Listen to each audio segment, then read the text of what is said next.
एकादश के बच्चों का आज के बैंकिंग के वीडियो लेक्चर में हार्दिक स्वागत। आज हम पढ़ने वाले हैं मुद्रा का अवमूल्यन, डिवैल्यूएशन ऑफ मनी। किसी भी देश की मुद्रा का विदेशी मुद्राओं में मूल्य कम कर दिया जाए तो इसे अवमूल्यन कहते हैं। अब विदेशी मुद्रा क्या होती हैं और उनमें किसी भी देश की मुद्रा का मूल्य कैसे कम किया जाता है, इसे समझने के लिए इतना समझ लीजिए कि जैसे भारतीय रुपया है, इसका मूल्यांकन अमेरिकन डॉलर में किया जाता है। मान लेते हैं वर्तमान में 1 अमेरिकन डॉलर के बदले 70 भारतीय रुपये देने पड़ते हैं।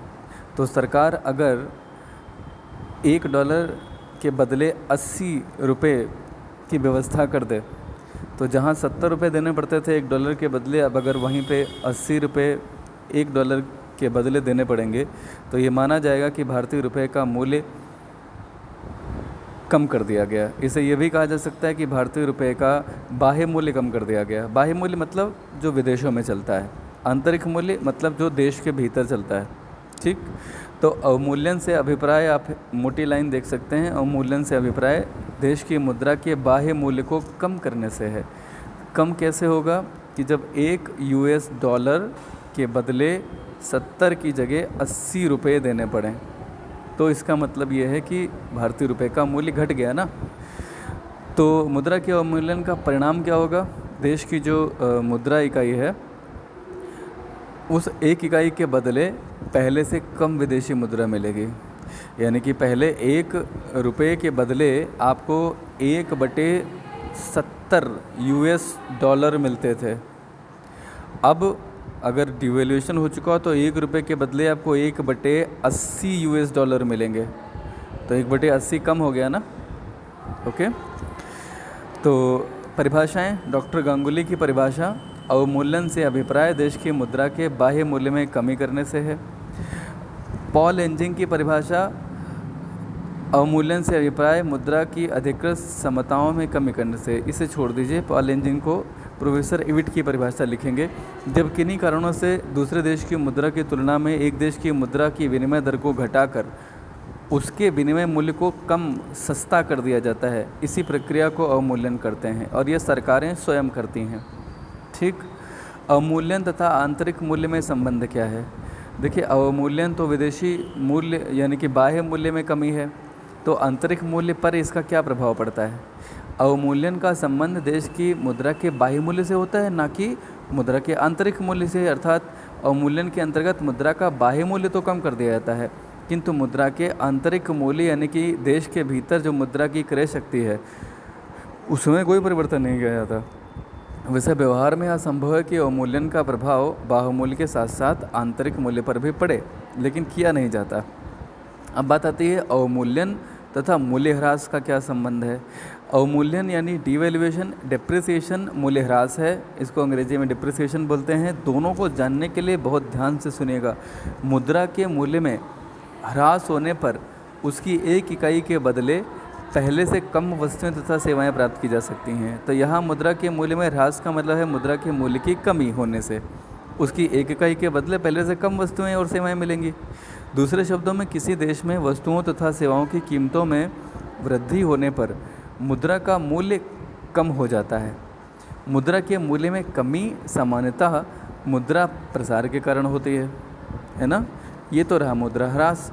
अवमूल्यन आप अभी पढ़ ही चुके, मुद्रा का मूल्य ह्रास आपने अभी पढ़ा और अवमूल्यन आप अभी पढ़ चुके। तो अब अगर हम सीधे सीधे अंतर करना चाहें तो मुद्रा ह्रास का जो संबंध होता है वो मुद्रा के आंतरिक मूल्य में कमी से है, जबकि अवमूल्यन का जो संबंध होता है वो मुद्रा के मूल्य में बाह्य कमी है। किसी मुद्रा का अवमूल्यन प्रायः जानबूझकर किसी उद्देश्य की पूर्ति के लिए किया जाता है, अर्थात ये सरकारें करती हैं। इसके विपरीत मुद्रा का जो मूल्य ह्रास होता है वो देश की बाजार और बाजार की परिस्थितियों के कारण स्वतः होता रहता है। तो ये मूल्य ह्रास अपने आप होता है आंतरिक मूल्य में कमी मुद्रा के मूल्य में, और जो अवमूल्यन है डिवैल्यूएशन, इसे सरकारें सोद्देश्य यानी कि सोच समझ के जानबूझ के करती हैं। एक और बात आती है अवमूल्यन तथा विनिमय ह्रास, डिवैल्यूएशन और एक्सचेंज डिप्रिसिएशन। यहाँ एक्सचेंज डिप्रिसिएशन दरअसल बाह्य मूल्य में ही स्वतः होने वाली कमी है। अवमूल्यन क्या है? सरकार द्वारा जानबूझकर मुद्रा के बाह्य मूल्य में कमी। और विनिमय ह्रास क्या है? बाजार शक्तियों के परिणाम स्वरूप मुद्रा के बाह्य मूल्य में कमी। तो जो बाह्य मूल्य होता है उसमें अगर स्वतः कमी होती है बगैर सरकार के इंटरफेरेंस के, तो उसे हम बोलते हैं एक्सचेंज डिप्रिसिएशन। और जो बाह्य मूल्य स्वयं सरकारें करती हैं उसमें कमी बाह्य मूल्य में, तो उसे डिवैल्यूएशन बोला जाता है। मुझे लगता है कि ये आप अंतर समझ पाए होंगे। और अगर आंतरिक मूल्य में अपने आप कमी होती है तो उसे क्या बोलते हैं? उसे बोलते हैं मूल्य ह्रास, यानी कि मूल्य ह्रास क्या है? आंतरिक मूल्य में कमी, आंतरिक मूल्य में कमी। और एक्सचेंज डिप्रिसिएशन क्या है? बाह्य मूल्य में कमी, बाह्य मूल्य में कमी, गिरावट। ये क्या है? ये एक्सचेंज डिप्रिसिएशन यानी कि विनिमय ह्रास।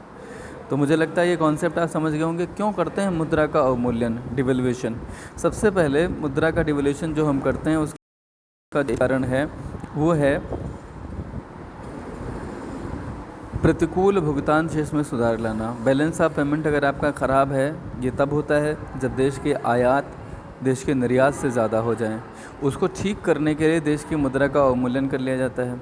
इससे ये होता है कि निर्यात जो होते हैं वो प्रोत्साहित होते हैं और आयात जो होते हैं वह महंगे होने के कारण हतोत्साहित होते हैं। तो कहीं ना कहीं निर्यात बढ़ने से और आयात के कम होने से भुगतान असंतुलन दूर होने लगता है या दूर हो जाता है।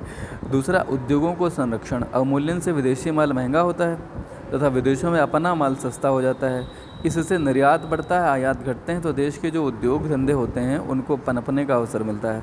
मुद्रा के आंतरिक तथा बाह्य मूल्य में समन्वय। यदि किसी देश में कीमत स्तर के बढ़ने से मुद्रा का आंतरिक मूल्य कम हो जाए लेकिन बाह्य मूल्य ऊंचा ही बना रहे, तो देश की सरकारें उनमें समन्वय स्थापित करने के लिए, किनमें? आंतरिक मूल्य और बाह्य मूल्य में, वो बाह्य मूल्य को भी घटाती हैं यानी कि अवमूल्यन करती हैं। बाह्य मूल्य को उचित स्तर पर लाना। कभी कभी बाह्य मूल्य आपका खुले जो विनिमय बाज़ार होता है उसमें ज़्यादा होता है तो मुद्रा बाज़ार में चोर बाज़ारी शुरू हो जाती है। ऐसी स्थिति को दूर करने के लिए मुद्रा के बाह्य मूल्य को घटा करके उसे बाज़ार दर के समान कर दिया जाता है। अधिमूल्यन की स्थिति में सुधार लाना। अगर मूल्य आपका बाह्य मूल्य ज़्यादा है, आपको ऐसा पता चलता है, तो इसे अधिमूल्यन बोलते हैं। इसमें सुधार करने के लिए एक ही ज़रिया है, अवमूल्यन। प्रश्न पॉइंट नंबर 6, निर्यात व्यापार को बनाए रखना। जब आपके देश में निर्यात बहुत ज़्यादा घट जाए और आप चाहते हैं कि वो सर्वाइव कर पाए, तो आपको निर्यात व्यापार को बनाए रखने के लिए भी अवमूल्यन करना पड़ता है। इसे विस्तार से पढ़िएगा, मैंने थोड़ा सा संक्षेप में बताया है आपको, लेकिन बता सारी बातें दी हैं। लैंग्वेज सीखने के लिए आपको यहीं से पढ़ना पड़ेगा, स्वयं की भाषा में नोट्स बनाने होंगे। अवमूल्यन की सफलता के लिए आवश्यक दशाएँ क्या हैं? ज़रूरी नहीं कि अवमूल्यन आप करें और उक्त सभी उद्देश्य पूरे हो जाएं। सफलता चाहते हैं अगर, तो उसके लिए कुछ बातों पर ध्यान रखना होगा। आयातों तथा निर्यातों की लोचदार मांग। अवमूल्यन की सफलता के लिए अत्यंत आवश्यक है कि संबंधित देश में आयातों और निर्यातों की मांग लोचदार हो। यानी कि आपने अगर मुद्रा के बाह्य मूल्य को घटा दिया तो आयात कम हो सके और निर्यात बढ़ना संभव हो। अगर ऐसा है तो ही अवमूल्यन सफल हो सकेगा। ये तभी होता है जब आयात और निर्यातों की मांग लोचदार हो, यानी मुद्रा के मूल्य बढ़ने से उनमें मुद्रा के मूल्य बाह्य मूल्य घटने से आयातों में कमी दिखे, निर्यातों में बढ़ोतरी होती नज़र आए। ये तभी होगा जब मांग जो है वो लोचदार होती है। इसके बाद आता है अन्य राष्ट्रों द्वारा सहयोग। अवमूल्यन की सफलता के लिए ज़रूरी यह भी है कि देश की मुद्रा जो है उसकी तुलना में अवमूल्यन, जिस देश की मुद्राओं की तुलना में अवमूल्यन किया गया है वे अवमूल्यन करने वाले देश का सहयोग प्रदान करें, उसका सहयोग करें। यदि अन्य देश भी अपनी मुद्राओं का अवमूल्यन कर देंगे तो फिर जो आपके उद्देश्य थे वो पूरे नहीं हो पाएंगे। ठीक है। आंतरिक कीमतों में स्थिरता। यदि अवमूल्यन के बाद देश में वस्तुओं की कीमतों में वृद्धि हो जाए तो देश के निर्यातों में वृद्धि होने की भी संभावना रहेगी। कीमतों में वृद्धि होने से संबंधित देश के विदेशों में निर्यात सस्ते हो नहीं पाएंगे और इससे क्या होगा, भुगतान संतुलन के घाटे को ठीक करना जो होगा वो भुगतान शेष के घाटे को ठीक करना संभव नहीं हो पाएगा। नियंत्रणों पर अभाव। अवमूल्यन की सफलता के लिए यह भी परमावश्यक है कि उद्योगों पर कोई अनावश्यक नियंत्रण न लगा हुआ हो, यानी कि उनके विकास को स्वच्छंद छोड़ देना चाहिए, स्वतंत्र छोड़ देना चाहिए। तभी आयातों का हतोत्साहन और निर्यातों का प्रोत्साहन हो सकेगा। निवेश की स्वतंत्रता। पुराने निर्यात उद्योगों के विकास एवं विस्तार तथा नए निर्यात उद्योगों की स्थापना के लिए उद्यमियों व उद्योगपतियों को निवेश की स्वतंत्रता मिलनी चाहिए। निवेश की स्वतंत्रता से प्रतिस्पर्धा में बढ़ोतरी होगी, लोग और ज़्यादा से ज़्यादा जुड़ेंगे, कार्यक्षमताएँ बढ़ेंगी, लागतें व कीमतें घटती चली जाएंगी। अब इतिहास में चलते हैं। भारत में कब कब डिवैल्यूएशन हुआ, हम इसकी बात करते हैं। तो सन 1949 में भारतीय रुपये का अवमूल्यन हुआ। भारत के रुपये का सर्वप्रथम 20 सितंबर 1949 को 30.5% अवमूल्यन किया गया। इसके फलस्वरूप रुपये की विनिमय दर जो थी डॉलर की तुलना में 30.225 सेंट से घटकर केवल 21 सेंट रह गई। इस अवमूल्यन का उद्देश्य था भारतीय रुपये का स्टर्लिंग पाउंड के से संबंध बनाए रखना तथा भुगतान संतुलन की प्रतिकूलता को ठीक करना। 1949 में भारतीय रुपये का किया गया अवमूल्यन परिस्थितियों का परिणाम था। इसके अनुकूल तथा प्रतिकूल दोनों प्रभाव पाए गए थे। फिर जून 1966 में भी अवमूल्यन हुआ।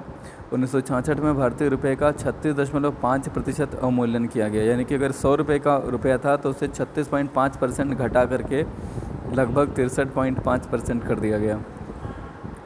तो परिणाम स्वरूप डॉलर की कीमत जो थी वो 4.76 से बढ़ करके रुपये 7.50 तथा इंग्लैंड के पाउंड की कीमत 13.3 से बढ़कर 21 हो गई। यह अवमूल्यन जो है वह बहुत ज़्यादा विवादग्रस्त रहा। विद्वानों ने कुछ ने इसका समर्थन किया तो कुछ ने विरोध किया। फिर 1991 में जुलाई में भी भारतीय रुपये का अवमूल्यन हुआ।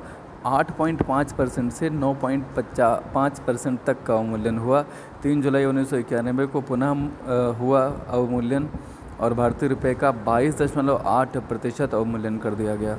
परिणाम स्वरूप डॉलर की कीमत जो 21.14 रुपये हुई थी वह बेसिकली बढ़ करके 25.18 हो गई। पाउंड की कीमत 34.36 से बढ़कर 41.59 हो गई।